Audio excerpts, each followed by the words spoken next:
Yo, what up guys? Welcome back to Sneaker Stories as always. I'm your host Chris Jack. Today checking a pair that I've been dying to get my hands on. I say that quite often, but this particular one is super special, created by Japan's Readymade brand in collaboration with, of course, Nike on the Blazer Mid. Without further ado, let's check them out.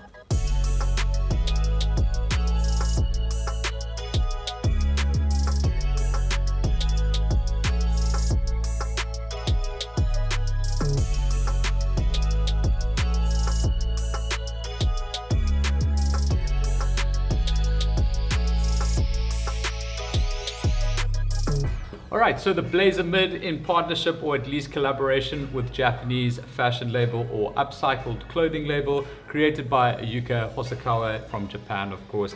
First collaboration with Nike, and it surely is about time. He has basically collaborated with anyone worth their salt under the sun, pretty much on high-end fashion labels, luxury brands, all the way down to just obscure brands you would never think of. And his whole sort of idea or compass is really based around employing second-hand materials, upcycling things to create something completely new. And that is exactly what he's done with the Blazer. This particular variant over here, obviously the white and black version was my favorite one. I just felt like this color combination really suited my style, but it did release alongside a black and white and orange variation as well. And then there was, of course, a friends and family version, which was white, gray, and blue, which is also really, really nice. I think some of those F&F units were actually released in Japan exclusively at Takashi Murakami's Zingaro via some kind of raffle, and then I think some kind of exhibition there as well. But neither than that, we do have the white pair here to look at today. And just to get straight into the review, as you'll see, it's a completely reimagined look at what the Blazer was.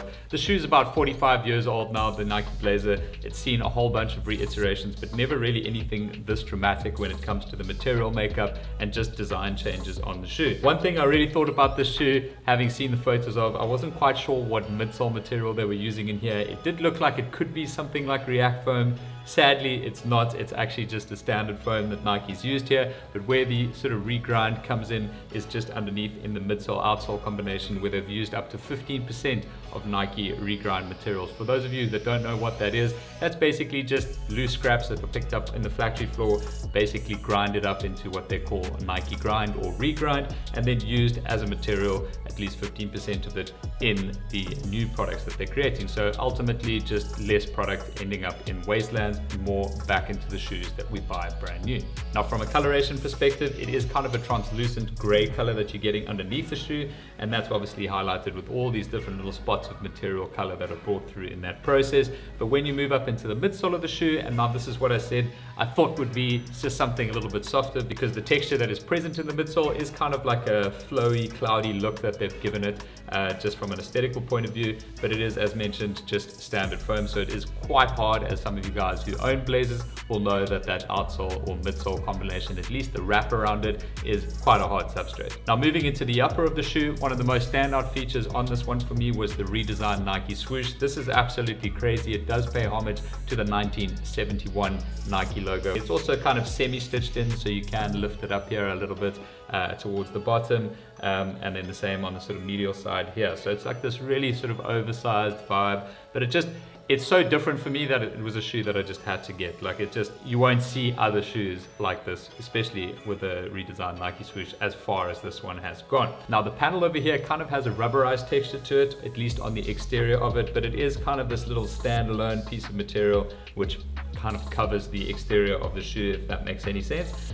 Just on the reverse of that, it's kind of like a nylon kind of canvas, if you would call it that as well. But set just behind that, you'll notice quite a bit of camouflage detail, and that's predominantly around the heel collar and the underlying fabric used here. Kind of reminds me of like a dog blanket. Maybe that's only a South African thing that we've got here, but it's that sort of felty material, which is a whole bunch of different yarn just compressed together to create something incredibly cheap. So it really plays into the sort of from trash into something new theory that's running through with the design of the shoe. Towards the top of the heel section and the exterior of the full tongue over here, They have also used a camo print material there, which is just set atop this exposed foam sort of deconstructed look that we've seen on so many shoes now.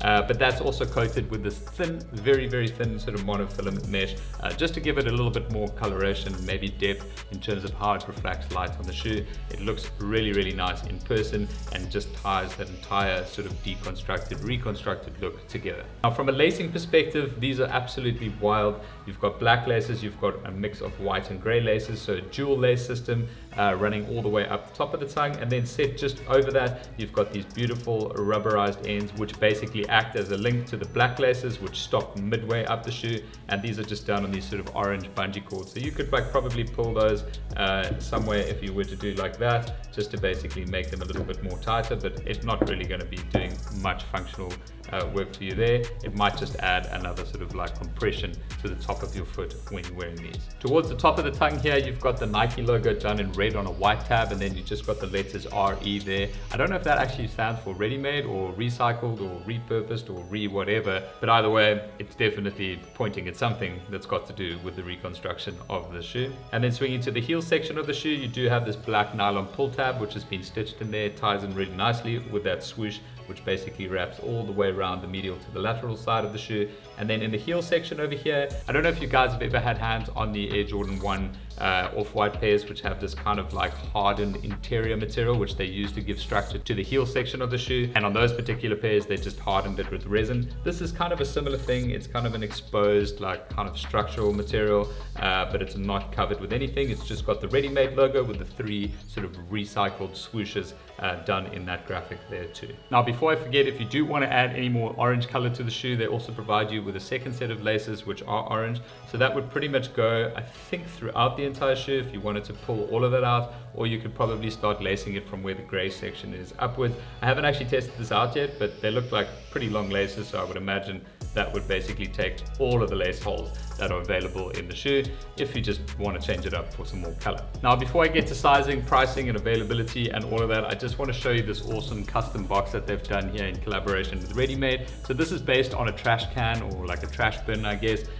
Not particular ones that we have here in South Africa because they look different, but I'm imagining this is probably what they look like in Japan or somewhere else. Can't actually remember, and I've been to Japan twice. But either way, it's definitely a trash can inspired box.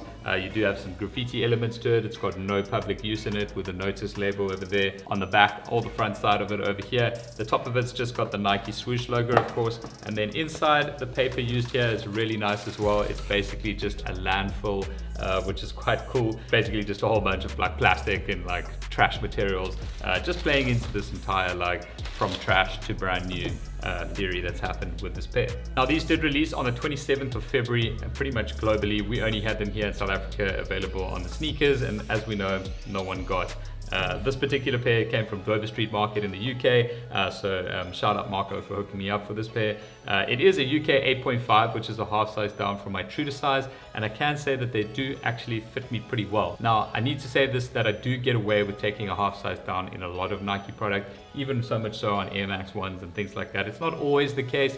With the Blazer, it is quite a long and narrow shoe. If you do have a wide foot, which I don't, then you will want to consider taking true to size in this pair. One thing I think that might be a problem for you is the length of the shoe. In that case, it might be a little bit long, like especially if you have to take a full size up. I think that the shoe might just be way too long for you, but you would get the width that you'd be looking for. So I know that's not really too helpful when it comes to sizing. I apologize for that, but I don't have a true to size pair of these, as we just don't have any of these in the country to be able to try and really do a cross comparison for you guys. So as always, safest option, if you do have the option ever to try something on before you pay resale for it, then that's always going to be your safest bet. Now, speaking about resale, both these pairs, the black and this white one, which released to the public at least, are sitting at around $300 to $400 depending on size on places like StockX and GOAT, etc. To my knowledge, locally here in South Africa, I haven't seen any of these available for sale other than from one private seller who managed to get 2 pairs of these, at least the white and black pair, which are both sold by now because I got one and someone else got the other one. So you are going to have to look to places like StockX, GOAT, etc. if you are wanting to get a pair of these from South Africa. From a comfort perspective, they're nothing amazing, but they're nothing terrible either.